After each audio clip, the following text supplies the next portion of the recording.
Pada pertemuan ini adalah terkait konsep variabel dalam penelitian. Jadi kita kan sudah belajar tentang penelitian itu apa saja, pengertiannya, masalah dalam penelitian. Sekarang saatnya kita mempelajari variabel-variabel apa saja yang ada dalam masalah penelitian kita. Variabel penelitian itu sendiri maksudnya adalah segala sesuatu yang berbentuk apa saja yang ditetapkan oleh peneliti untuk dipelajari dan ditarik kesimpulannya. Contohnya adalah bisa tentang hasil belajar, berarti variabelnya adalah hasil belajar. Motivasi terhadap hasil belajar, IQ terhadap hasil belajar, model pembelajaran terhadap hasil belajar. Maka masing-masing di sana variabelnya adalah model pembelajaran, hasil belajar, atau motivasi tadi, IQ tadi, SQ tadi. Kira-kira seperti itu yang dimaksud dengan penelitian. Variabel penelitian. Variabel penelitian itu bisa juga diartikan sebagai atribut objek yang mempunyai variasi. Objek yang memiliki nilai yang berubah-ubah tergantung pada sampelnya. Contohnya tinggi. Jika sampel kita misalnya 30 orang kan, nanti tingginya akan memiliki hasil yang bervariasi. Jadi dia bisa dikatakan sebagai atribut objek yang mempunyai variasi. Jadi nilainya bervariasi atau berbeda-beda pada objek yang diteliti. Objek yang diteliti tadi seperti tinggi, berat, motivasi, disiplin, ukuran, bentuk, warna, dan lain-lain. Atau bisa juga disebut konstruk atau sifat yang akan dipelajari. Jadi kalau misalnya yang akan diteliti atau yang akan dipelajari adalah tinggi, berat, motivasi, disiplin yang tadi, maka itu adalah variabel dari masalah penelitian kita tersebut atau variabel dari penelitian yang kita teliti. Variabel itu sendiri bermacam-macam. Secara umum dia digolongkan atas sebagai berikut. Variabel independen. Independen itu artinya bebas. Jadi variabel independen itu adalah variabel bebas. Karena dia bebas, dia berpengaruh terhadap variabel lain atau menjadi penyebab timbulnya variabel terikat. Jadi kalau ada bebas, ada terikat. Jadi variabel bebas ini adalah variabel yang membuat suatu gejala perubahan pada variabel terikat.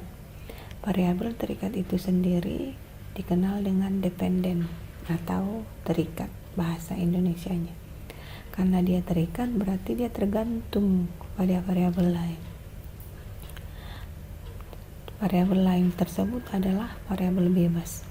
Dia tergantung pada variabel bebas yang mempengaruhi gejala-gejala perubahan pada variabel terikat tersebut. Ada juga yang disebut dengan variabel moderator. Variabel moderator ini adalah variabel yang memperkuat atau memperlemah variabel bebas dan terikat. Artinya kehadiran variabel moderator ini memperkuat atau bisa saja memperlemah hubungan antara variabel bebas dan variabel terikat.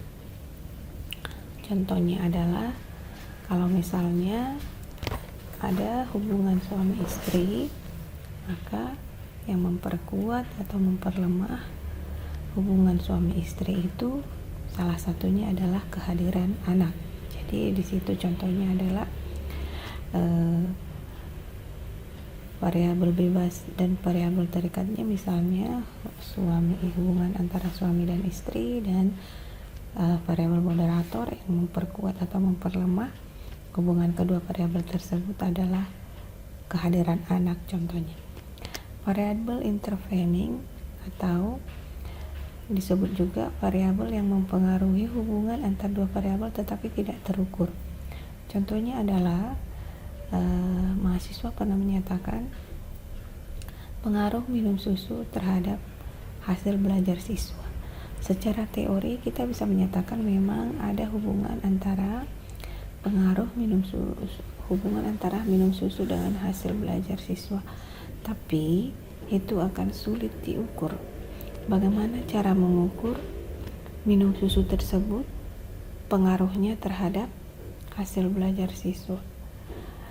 Yang terakhir adalah variabel kontrol. Variabel kontrol ini adalah variabel yang dikendalikan atau dibuat konstan untuk menghasilkan hasil penelitian yang lebih akurat. Contohnya adalah misalnya kita mau melihat hubungan antara model pembelajaran terhadap hasil belajar siswa dengan mengkontrol pengetahuan awalnya.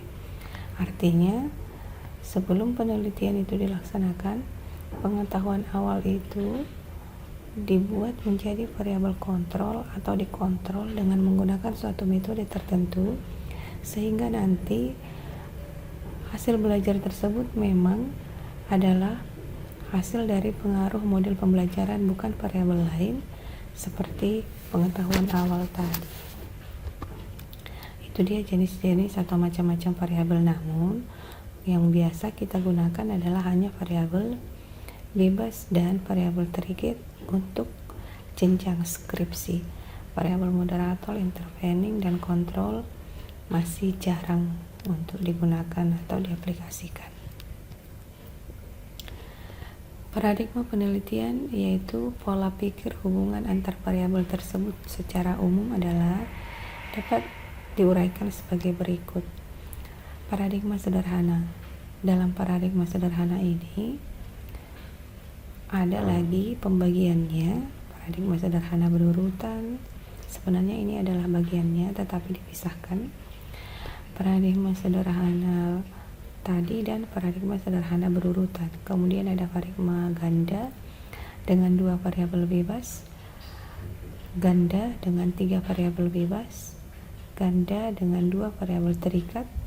Nah, kalau di atas adalah variabel bebas, kalau yang barusan ini adalah variabel terikatnya yang lebih dari 1, yaitu 2. Ganda dengan 2 variabel bebas dan 2 variabel terikat. Dan yang terakhir adalah paradigma jalur. Yang sering digunakan untuk jenjang S1 adalah paradigma sederhana berurutan, dan paradigma jalur. Seperti apa itu paradigma sederhana? Paradigma sederhana itu adalah penelitian dengan 1 variabel bebas dan 1 variabel terikat. Jika digambarkan, kurang lebih hubungannya adalah seperti pada berikut. Variabel X yaitu bebas memiliki hubungan dengan variabel Y yaitu terikat. Jika ditemukan paradigma seperti ini, jumlah rumusan masalah yang bisa dihasilkan adalah rumusan masalah deskriptif sebanyak 2 dan rumusan masalah asosiatif sebanyak 1. Yang dimaksud dengan rumusan masalah deskriptif itu adalah rumusan masalah dalam bentuk deskripsi atau menguraikan atau menggambarkan. Dan rumusan masalah asosiatif itu adalah rumusan masalah dalam bentuk hubungan, menyatakan hubungan antara variabel bebas dan variabel terikat. Teori yang digunakan nanti untuk paradigma sederhana itu adalah teori variabel bebas dan terikat. Biasanya ini disajikan di bab 3, analisis data. Kemudian, hipotesis yang dihasilkan dengan paradigma seperti ini bisa saja 2 hipotesis deskripsi dan 1 hipotesis asosiatif sesuai dengan rumusan masalah. Rumusan masalah selalu sinkron dengan hipotesis. Teknik analisis data yang bisa digunakan untuk paradigma seperti ini adalah bisa dengan menggunakan uji hipotesis deskripsi, menggunakan uji T satu kelompok sampel, atau uji hipotesis asosiatif dengan menggunakan uji korelasi, di mana uji korelasi ini digunakan ketika data kita berbentuk interval dan berbentuk data rasio. Selanjutnya adalah paradigma sederhana berurutan. Kalau digambarkan kurang lebih seperti ini. Artinya di sini X1 memiliki hubungan dengan X2, X2 memiliki hubungan dengan X3. Selanjutnya X3 memiliki hubungan dengan Y. dengan disebut paradigma sederhana berurutan, di mana nanti X1, X2, X3 ini bisa hanya diganti dengan satu variabel saja. Selanjutnya adalah paradigma ganda dengan dua variabel bebas. Artinya ada sebuah variabel terikat yang dipengaruhi oleh dua variabel bebas. Contoh, hasil belajar itu dipengaruhi oleh IQ dan SQ misalnya. Jadi variabel terikatnya adalah hasil belajar, variabel bebasnya adalah IQ sebagai X1 dan SQ sebagai X2. Masing-masing variabel tersebut memiliki hubungan. Hubungan itu hubungan antar variabel biasa dinyatakan, dua variabel disimbolkan dengan R, tetapi hubungan antara variabel yang lebih dari masing-masing satu disimbolkan dengan R besar. Rumus untuk mencarinya juga beda. Rumus untuk mencari R kecil dengan R besar beda, karena banyak variabel yang digunakan juga berbeda. Paradigma ganda dengan tiga variabel bebas.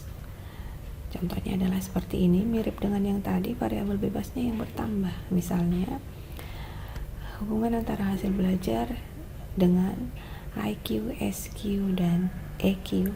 Jadi biasanya memang hasil belajar itu dipengaruhi oleh IQ, SQ, dan EQ. Jadi dalam hal ini hasil belajar sebagai variabel terikat Y, IQ sebagai variabel bebas X1, XQ sebagai variabel bebas X2, dan EQ sebagai variabel bebas X3. Itu adalah contoh untuk sebuah kasus penelitian dengan variabel bebasnya 3. Untuk kasus penelitian dengan variabel bebas lebih dari 3 bisa juga dirumuskan dengan memodifikasi diagram ini. Dan dengan kombinasi yang seperti ini akan ditemukan 6 korelasi sederhana dan minimal satu korelasi ganda. Kombinasi dari variabel-variabel ini nanti jika diperiksa akan menghasilkan 6 korelasi sederhana dan minimal satu korelasi ganda. Selanjutnya adalah variabel bentuk hubungan dengan dua variabel terikat. Bisa seperti yang terlihat di layar, yaitu variabel bebasnya 1 tapi variabel terikatnya ada 2, atau bisa juga dengan variabel terikatnya 2 dan variabel bebasnya 2. Bisa dilihat seperti gambar yang ada di sini. Di sini bisa kita lihat X1 itu memiliki hubungan dengan Y1, Y1 memiliki hubungan dengan Y2, Y2 memiliki hubungan dengan X2, dan X1 memiliki hubungan dengan X2. Nanti contoh nyatanya ini bisa kita lihat di kehidupan nyata mana yang cocok, tetapi ada bentuk atau paradigma hubungan yang seperti ini. Yang terakhir adalah paradigma jalur. Paradigma jalur ini banyak juga digunakan dalam penelitian, di mana variabel bebasnya lebih dari 2, sebut saja X1, X2, kemudian X3, dan dia memiliki hubungan dengan Y. Dan ini nanti bisa disajikan dalam diagram jalur. Misalnya Y kelompok sampel Y terdiri dari kelompok sampel X1, X2. Contohnya misalnya kita mau melihat pengaruh model pembelajaran terhadap hasil belajar. Model pembelajarannya itu bisa saja X1, X2, misalnya model pembelajaran kooperatif dan model pembelajaran realistik. Itu menjadi jalurnya, yaitu model pembelajaran kooperatif sebagai X1, model pembelajaran STHD sebagai model pembelajaran kooperatif sebagai X1, dan model pembelajaran matematika realistik sebagai X2. Masing-masing memiliki pengaruh terhadap hasil belajar, dan misalnya contohnya X3-nya adalah pengetahuan awal siswa.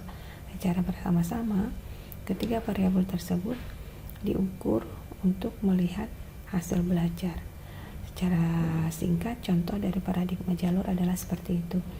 Namun nanti akan lebih jelas kalau kita sudah menemukan contoh atau masalah penelitian yang cocok dengan paradigma hubungan antar variabel yang sudah kita bahas tadi. Demikian keterangan mengenai atau penjelasan atau kajian mengenai variabel-variabel dalam penelitian dan bentuk hubungannya dan jenis-jenis variabel tersebut. Semoga dapat dipahami. Terima kasih.